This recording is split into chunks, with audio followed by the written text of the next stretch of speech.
What's up, pussies? You still missing lifts? Probably because you're a pussy. You got 3 lifts. You got squat, bench, deadlift. The main reason you're missing on squats is because your form sucks. The main reason you're missing benches is because your form sucks. And the main reason you're missing deadlifts is because your form sucks. So the first thing that you need to be doing is to practice your 3 lifts. Practice makes perfect, and that's cheesy as fuck, but it's true. We need to be as specialized as possible. We only have 3 movements. If you're fucking around doing random other shit, you're gonna be good at the other shit, but you need to be good at 3 movements. So, leave your ego at the door and pick up a PVC pipe or broomstick, because that's gonna be your best friend at perfecting your form. Then you'll be on your way to stop being a pussy. The second thing is identifying those weaknesses. What is the weakness of your squat? Well, other than form, what muscle group is lagging? Can you leg press 1,000 pounds?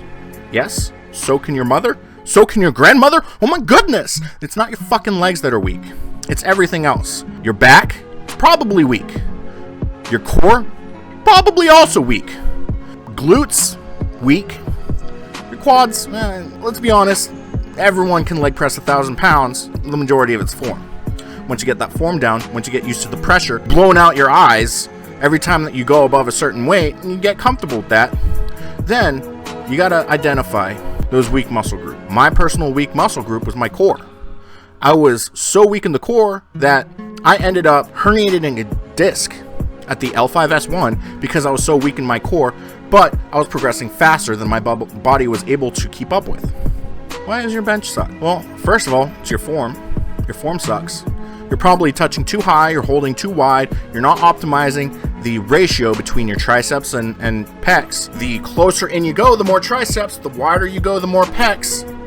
Which muscle group is going to be stronger? Which muscle group is going to be in a least compromising position while you're lifting? If you go too wide, you risk tearing a pec, more likely.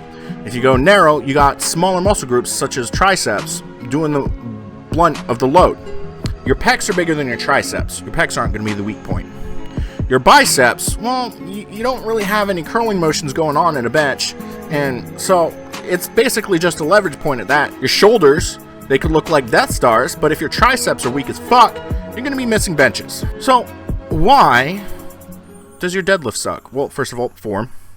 We keep going back to this. Your form sucks. You need to work on your form. If your form isn't perfect, if it isn't good, you misgroove. Anytime you misgroove, just admit it wasn't a misgroove. Your form just sucks. Deadlifts are one of those complicated lifts. It is my personal worst lift.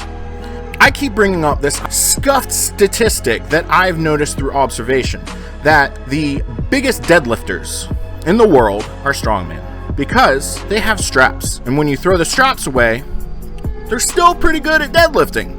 You know why?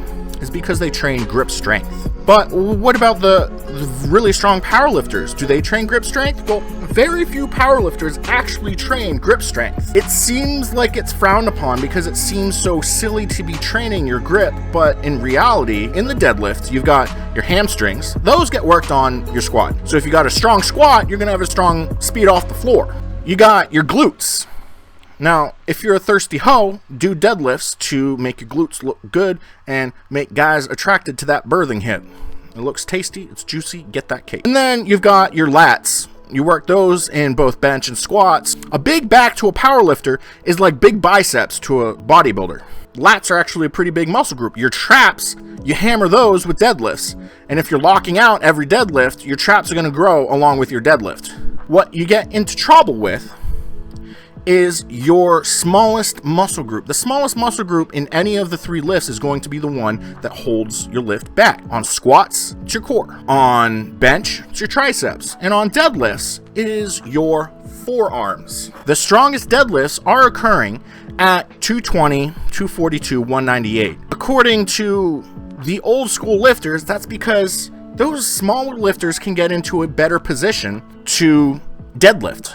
And the larger competitors aren't able to deadlift just as much because they don't have those good leverages, and it's harder to get into position. Now, there's a grain of truth to this, because it is harder to get into position when you got big belly, and that's why Eddie Hall rolled his deadlift, because it's when you have a big belly, you roll your deadlift. So if you don't have a big belly and you don't struggle to get down to the bar, don't fucking roll your deadlift. Bigger lifters have big fingers. If you notice, my fingers are thick as fuck. Here's a pen for reference. Thick fingers make it harder to fit your hand around the bar. The bigger you get, the thicker your fingers get. It's good for the wife, but it's bad for the deadlift. When a super heavyweight loses weight, their deadlift goes up. Your hands, when you lose weight, they get smaller, and you're able to wrap your hands around the bar a little bit easier. So the root of the problem with super heavyweight deadlifts is a weakness in the forearms and grip strength. If you look at the best deadlifters in the world in powerlifting right now, you've got John Hack, 198. We've kind of gone over that, but he grew up on a farm. Farmers tend to use their hands a lot. They grip things, they torque things, they got a lot of muscles going on in their hands all the time, and they're working their grip almost endlessly. Benedict Magnuson, he's a strongman. Strongmen actually compete in grip strength competitions, so he's training his grip strength. 1,000-pound deadlift. And then let's look at Dan Bell. He's getting closer and closer to that 900-pound deadlift. Dan Bell is a fleet mechanic. I've noticed that people who use their hands all the time, such as mechanics, plumbers, electricians, farmers, they have stronger hands, stronger grips, and they end up having the best deadlifts out there because their weakest point, their arms, are hammered down due to a lifetime of training. Their grip is strong as fuck, so their deadlift is strong as fuck. So if you take anything away from this video, take two things away.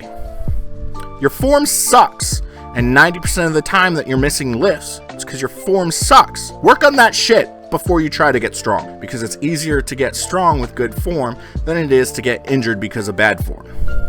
And number two, identify your weakest muscle group. The best accessory to squats is squats. The best accessory to bench is bench. Best accessory to deadlifts is deadlifts. But your accessories should specifically target not your weak points of a lift, but the weak muscle groups of a lift. If you have no power in your forearms, you can't grip.